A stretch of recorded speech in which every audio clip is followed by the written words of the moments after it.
성도 여러분, 안녕하세요. 8월 22일 목요일 아침 말씀 시간입니다. 오늘 함께 하실 하나님 말씀은 예레미야서 51장 45절에서 53절까지 말씀입니다. 나의 백성아, 너희는 그 중에서 나와 각기 여호와의 진노를 피하라.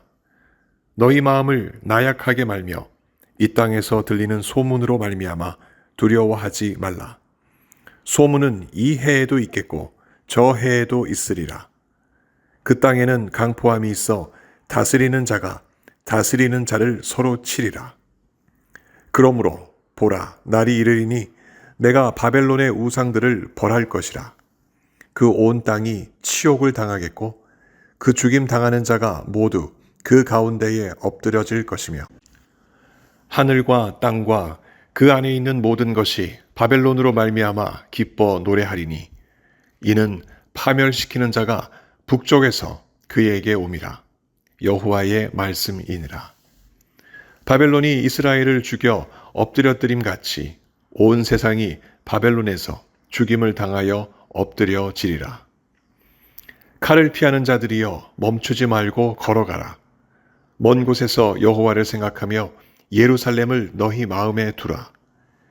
외국인이 여호와의 거룩한 성전에 들어가므로 우리가 책망을 들으며 수치를 당하여 모욕이 우리 얼굴을 덮었느니라. 보라, 날이 이르리니 내가 그 우상들을 벌할 것이라. 부상자들이 그 땅에서 한숨을 지으리라. 여호와의 말씀이니라. 가령 바벨론이 하늘까지 솟아오른다 하자 높은 곳에 있는 피난처를 요새로 삼더라도 멸망시킬 자가 내게로부터 그들에게 임하리라. 여호와의 말씀이니라. 아멘. 전쟁은 사람들로 하여금 한 가지에 골똘하게 만듭니다. 바로 생존입니다. 멀리서 들리는 포성과 섬광, 그 반대쪽으로 뒤돌아보지 않고 젠걸음으로 달리고 또 달려야 쉬지 말고 걷고 또 걸어서 안전하다 느끼는 곳까지 가서 몸을 숨겨야 생존할 수 있습니다. 6.25 전쟁을 겪으신 분들은 전쟁이 주는 공포와 생존하려는 본능이 무엇인지 잘 아실 것입니다. 전쟁은 사람을 생존 본능에 충실하게 만들매 틀림없습니다. 하나님께서 바벨론에 사는 그의 백성들에게 바로 그 생존 본능에 충실하길 명하십니다. 나의 백성아, 너희는 그 중에서 나와 각기 여호와의 진노를 피하라. 45절입니다. 바사 제국이 바벨론으로 쳐들어온다는 소식을 들었을 때 난리와 소문이 휘몰아치는 그 상황 속에서 하나님의 백성들은 그저 두려움에 떨고만 있을 것이 아닙니다. 마치 출애굽하던 이스라엘 백성들처럼 하나님의 백성들은 출바벨론을 해야 합니다. 저 북쪽에서 바벨론을 파멸시키기 위해 큰 말발굽 소리를 내며 몰려오는 바사 제국의 용사들을 피해서 그들이 휘두르는 칼을 피해 또 궁사들이 쏘는 화살을 피해 하나님의 백성들은 출바벨론을 해야 합니다. 그 하나님 백성들이 그 땅에서 가만히 있어서는 안 되는 이유가 무엇일까요? 바벨론이 능히 바사를 물리칠 가능성이 없어서입니다. 이미 하나님께서 바벨론의 우상들을 벌하시기로 작정하셨기 때문입니다. 바벨론이 행한 죄악은 하나님 앞에서 교만을 부림으로 하늘에 닿았고 그 바벨론의 죄악을 심판하시기로 작정하신 하나님의 의지는 전혀 꺾이지 않기 때문입니다. 하나님이 말씀하십니다. 47절입니다. 내가 바벨론의 우상들을 벌할 것이라. 또 52절의 기록입니다. 그 우상들을 벌할 것이라. 바벨론의 우상들이 도대체 무슨 힘이 있겠습니까? 벌하시는 하나님 앞에 그 우상들은 그저 생명 없는 돌덩이요 고철덩이일 뿐입니다.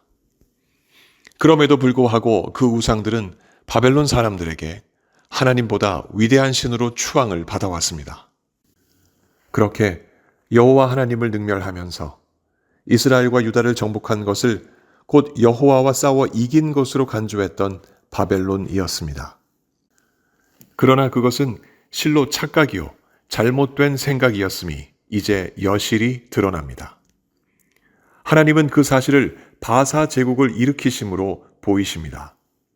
바벨론이 착각하여 저지른 그 죄악을 바사 제국의 칼로 하나님은 바로 잡으십니다. 그 칼 앞에 아무리 바벨론이 하늘까지 솟아오른다 해도, 높은 곳에 있는 피난처를 요새로 삼는다 해도, 바벨론을 멸망시킬 바사 제국의 군대가 하나님께로부터 나와서 그들에게 임하여 결국 바벨론을 죽일 것입니다. 그 와중에 하나님은 바벨론에 사는 하나님의 백성들을 보호하시려 강하게 그들에게 권고하십니다. 50절 말씀입니다. 칼을 피한 자들이여 멈추지 말고 걸어가라. 먼 곳에서 여호와를 생각하며 예루살렘을 너희 마음에 두라. 이제 하나님의 백성들은 바벨론을 피하여 어디를 향해 가야 할까요? 그들이 갈 길도 품어야 할 곳도 하나입니다. 예루살렘, 바로 주님께서 회복하게 하시는 그 고향입니다. 그리고 그들이 생각할 것도 하나입니다. 여호와 하나님, 바로 그분만을 생각하는 것입니다. 이를 위하여 지체 없이 출 바벨론 하는 것이 바로 하나님의 백성들이 해야 할 일입니다. 과거의 바벨론 사람들이 여호와의 거룩한 성전을 더럽혀서 주의 백성들이 책망과 수치 그리고 모욕을 당했었습니다. 그러나 이제 하나님께서 그 바벨론의 우상들을 벌하시기에 하나님의 백성들은 이제 멈추지 말고 예루살렘을 향해 걸으며 여호와를 생각하라고 하나님께서 명령하십니다. 우리는 매일 걷습니다.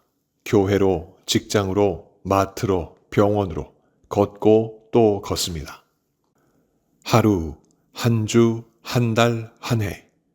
그렇게 걷는 모습이 마치 원을 반복적으로 그리면서 걷는 듯 합니다. 하지만 원형의 공이 굴러 이곳에서 저곳으로 향하듯이 궁극적으로 우리는 반복적인 삶을 살면서도 하나님을 향해 걷습니다. 하나님의 나라를 향하여 하나님을 생각하며 우리는 매 순간 걷는 것입니다. 언젠가 그 환한 얼굴로 우리를 마주해 주실 예수님을 향해 걷는 우리의 발걸음, 그것이 바로 우리의 믿음의 발걸음 아니겠습니까? 세상이 뒤숭숭하고 삶이 고단하고 힘들어도 우리는 멈춤 없이 거룩한 주님을 생각하며 그 나라를 향해 걸어야만 합니다. 어느 날 예수님의 제자들이 바다 위로 걸어오시는 예수님을 보았습니다. 이에 반가워하는 베드로를 향해 예수님은 오라 하셨습니다. 마태복음 14장의 이야기입니다. 평생 한 번도 바다 위를 걸어본 적이 없던 베드로였지만 예수님의 오라 하는 그 말씀에 순종하여 베드로는 바다 위를 걸었습니다. 베드로의 눈과 마음에 검은 바다보다, 바닷바람보다 예수님만 보였기에 가능했던 일입니다. 그러나 예수님께 걸어가던 베드로는 얼마 안 있어 매섭게 부는 바닷바람을 보고 느꼈습니다. 그리고 차갑게 시려오는 바다 위에 놓인 자신의 발을 보았습니다. 그의 눈과 마음은 예수님이 아닌 현실을 보게 된 것입니다. 이인의 베드로는 무서워 물속으로 빠져들었습니다. 그 순간 예수님께 소리질러 이렇게 베드로가 말했습니다. 주여 나를 구원하소서. 그때 예수님이 즉시 손을 내밀어 그를 붙잡으시며 이렇게 말씀하셨습니다. 믿음이 작은 자여 왜 의심하였느냐. 예수님이 베드로를 붙잡으시고 그와 함께 배에 오르시자 바람이 그쳤습니다. 오늘 우리들의 환경이 바다 위를 걷는 상황은 아닙니까? 믿음으로 예수님을 바라보고 예수님을 향해 걷고 있지만 냉엄한 현실이 눈에 어른거릴 때가 우리 가운데 많이 있지 않습니까? 딛고 걷는 바닥은 출렁거리는 바다요. 주위는 캄캄한 밤이요. 무섭게 불어오는 바람이 예수님을 향한 우리의 시선을 날려버리는 순간이 있지 않습니까? 그 순간 우리들은 그럼에도 불구하고 시선을 예수님께 고정하고 믿음으로 걷고 있습니까? 만일 그 믿음으로 걷는다면 그것은 성령 하나님이 우리와 동행하시기 때문입니다. 이 사실을 깨달을 때마다 우리는 더욱 하나님께 감사하며 예수님, 바로 그 표대를 향하여 우리 모두 걸어야 하겠습니다. 그러나 반면에 그 믿음이 약해져서 우리가 물속으로 빠져들고 있다고 생각한다면 우리는 어떻게 해야 할까요? 그렇다고 해서 성령이 우리를 포기하신 것이라 생각하지는 말아야 합니다. 오히려 그때야말로 베드로처럼 주여 나를 구하소서 예수님께 부르짖어 건져주시는 은혜를 누려야 할 때입니다. 예수님의 제자들이 예수님과 함께 배에 있으면서 예수님이 주시는 평안을 누렸듯이 우리 역시 예수님의 영이 우리를 깊은 바다와 캄캄한 밤과 무섭게 보는 바람으로부터 우리를 구해내시고 함께 동행하시는 은혜를 입고 있습니다. 까닭에 당연히 우리 역시 예수님의 제자들이 그 배 위에서 그랬듯이 예를 갖추어 예수님께 감사하며 진실로 예수님은 하나님의 아들이십니다. 이렇게 예수님을 찬양해야 하겠습니다. 성도 여러분, 우리가 사는 현실은 어제나 오늘이나 내일이나 전쟁터요 캄캄하고 바람이 몰아치는 바다와 같습니다. 우리의 생존을 위협하는 일들이 주변에 가득합니다. 그러나 그 속에서 우리는 하나님을 향하여 믿음을 품고 걷습니다. 그 끝이 언제이고 어디인지 모르나 하나님이 주신 믿음으로 그 모든 위협을 뚫고 걷습니다. 모든 상황을 하나님이 이끄신다는 사실을 믿기 때문입니다.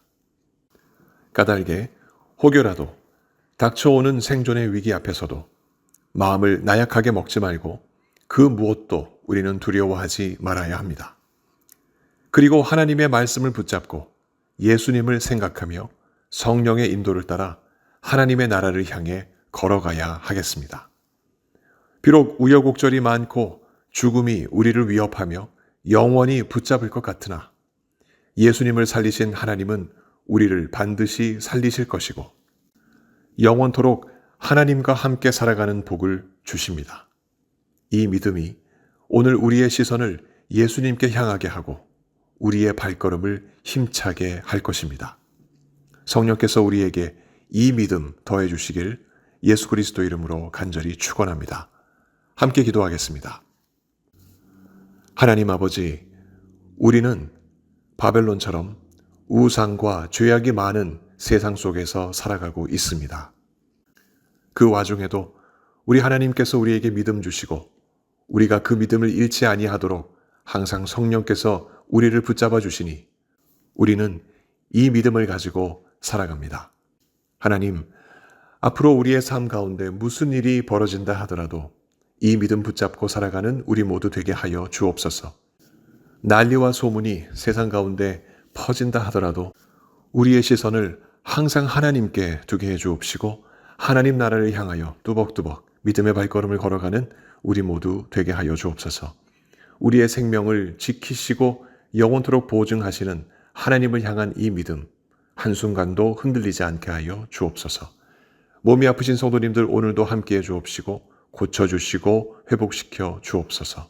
오늘도 우리와 함께 하심을 믿사옵고 예수 그리스도 이름으로 감사하며 기도합니다. 아멘. 성도 여러분, 오늘 하루도 믿음으로 살아가시는 복된 하루 보내시기 바랍니다. 감사합니다.